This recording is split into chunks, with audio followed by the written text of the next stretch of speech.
Welcome to Yemen Today TV. This is the English news with me, Angel Zazi.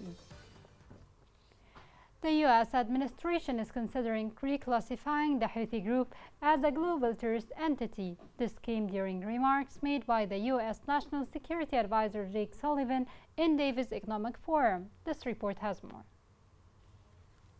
A U.S. official and two individuals acquainted with the White House decision said that Biden administration is set to make an announcement shortly to reclassify the Houthi rebels in Yemen, who are backed by Iran, as specifically designated global terrorists. The action is being taken in response to the Houthis' many attacks on commercial ships in the Red Sea. In an effort to facilitate the entry of food supplies and humanitarian aid into Yemen, Secretary of State Antony Blinken delisted the Houthis in February 2021 from both the list of foreign terrorist organizations and the specially designated global terrorists. Human rights and humanitarian relief organizations strongly objected the Trump's administration designation of the Houthis as a foreign terrorist organization in its final days in office. Blinken lifted the designations shortly after the Biden administration assumed office. The poorest nation in the Arab world is Yemen.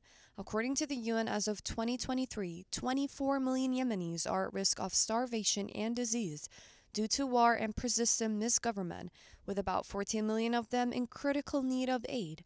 Approximately two-thirds of Yemenis reside in areas under Houthi control. In addition, the travel restrictions that are also imposed with the foreign terrorist organization label and the sanctions for giving material support are not included in the specially designated global terrorist label that will be reimposed on the Houthis. Advocates for extensive sanctions contend that any enforcement mechanism could be shaped to exclude food and humanitarian aid. However, humanitarian organizations fear that shippers, banks, and other key actors in Yemen's commercial food supply could be deterred by concerns about violating U.S. regulations.